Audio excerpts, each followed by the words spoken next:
What's up, guys? Today we're going to be looking at the Terminator 2 Judgment Day, the T-1000 motorcycle cop. This is from NECA, so let's go ahead and take a look at the box. On the front, you can clearly see you got the Terminator 2, you got Judgment Day, you got the picture of the cop. At the bottom it says T-1000 motorcycle cop. Pretty much everything the same here on the side, except here you got NECA. On the back, you have a picture of the cop. You have different ways you can have the figure. You have the T-1000 down here at the bottom. Right here, up at the top, it says 3 billion human lives ended on August 29th, 1997. The few who survived the nuclear fire of Judgment Day lived only to face a new nightmare, the war against the machines. So, and then the rest of it, you can go ahead and pause and read that right there. Alright, so then, just like usual with these NECA figures, the box has this little Velcro right here. And it opens up. Here you have the picture of the figure again, and then you have a window box showing off the figure and his accessories. So let's go ahead and open it and take a closer look at the figure. Okay, so now that we have him out of the box, let's go ahead and take a look at the accessories first. So let's put the figure to the side and we'll look at all the accessories. So first up we have a head sculpt. So here is his regular head sculpt without the motorcycle helmet on. Very detailed helmet, very detailed head sculpt. We do have some extra plastic along the side right here. Other than that, everything looks good. The paint looks good. The face looks really well done. The eyes look good. They don't have that creepy blank stare. And they don't look off in different directions. Everything on this looks very well made. There is a little issue with the chin right here. You got some extra plastic on the chin. Other than that, it looks really well done. Next, we have another head sculpt, but this is the one where he gets shot in the head and he's at liquid metal. So as you can see here, he is split across from being shot in the face. Only everyone had the ability to do this. But yeah, so it also comes with that, which is really cool. I think this will be one of the main heads that will be on the figure most of the time when I have it displayed. Next, you have the attachment for his arm to turn into a massive sword. And it is painted with a really nice, like, darker silver look to it. So that looks really good. And you can see right here where his arm is attached, and you even have where it's posable. Next, you have the two fingers that extend out into like little knives that stab.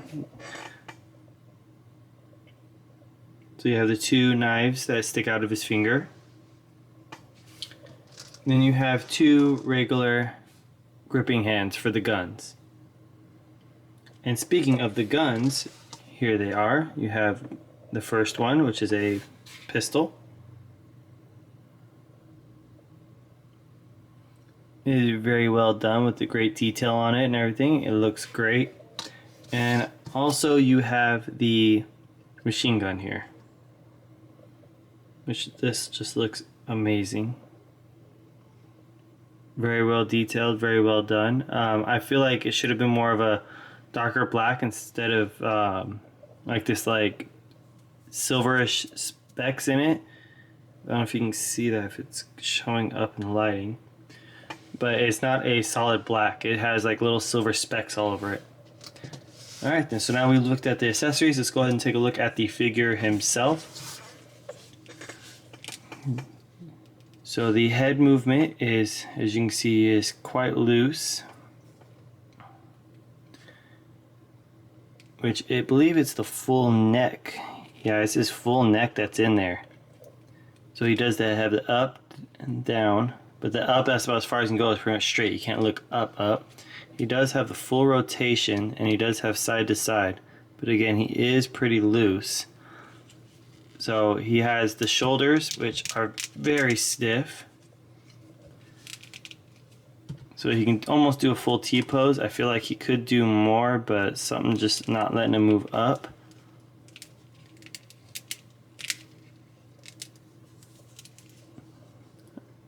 His badge, I wish the badge was in better detail. If you look at it, it's just blurred smudge stuff on there. You can't really tell even what it is. I really wish they would have put better detail into the badge. You do have the Los Angeles patch right here on the side. and on this side too, which that's in good detail. You can see what it is, but I just wish they would at least done it better with the badge here and the badge on his helmet. It just literally is blurred. You can't really tell what it is. The jacket does not come off. I really wish the jacket did come off and it was him in his actual regular, you know, the police uniform, not just the jacket, because he only wore the jacket for a little bit in the movie, and majority of the time he was wearing the actual full-on police uniform. So let's go ahead and look at the pants. The pants look good. They don't have any issues with the paint, any scuffs. He doesn't have any cracks. He does have a little issue along the backside right here.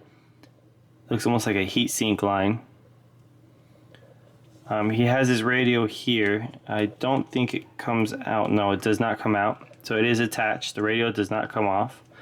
I believe the gun does go in here all the way, and it does be able to snap.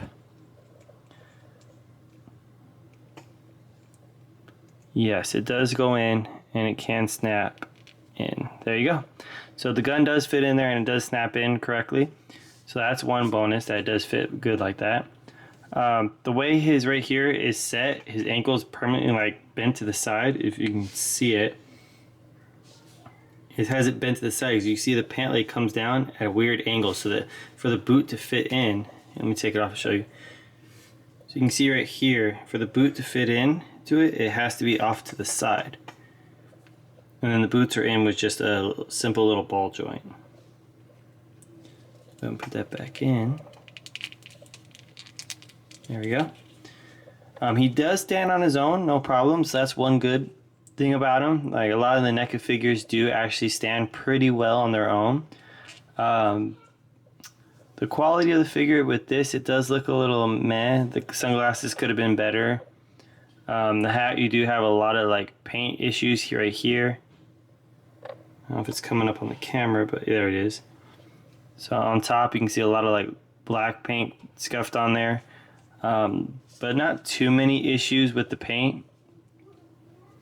The regular face without the helmet does look a lot better than the face he has now, but like I said, I definitely would be using this one. That would be definitely one on there. So for articulation, as we saw, the head does do good articulation. Doesn't go up too much. The arms do full T-pose. So you have the shoulders articulation. It looks like it's a single jointed elbow, which it's very strange with NECA. Usually they do double jointed elbows. No articulation in the wrist, but there is, you know, a full twist since it's on a peg joint. No upper hip swivel or any of that, but you do have a regular hip swivel, which does go all the way around. You can do almost a full split. So that's one good thing. He's almost a full split. He doesn't have the full split yet, but or not yet, not at all. So you get articulation in the knees and then articulation in the elbow. So this is one of the ones that have the least amount of articulation. Usually a lot of the NECA figures can have a lot of movement to them. And you can see like when you stand him up, he has to stand like in this like sideways kind of movement because of the fact the way his pants are, it makes his ankle weird. So he can't stay normal straight up. If he does, it puts the foot off weird and then it makes him want to fall. So he has to have his feet open a little bit and then he has to lean to the side. It's the only way to get him to stand. So that is one flaw there, but when he's standing, his head's always down. You can't get him to fully look up. So yeah, so let's go ahead and see how he looks with the other head sculpt on. So let's go ahead and remove that head, and then let's add the other head on.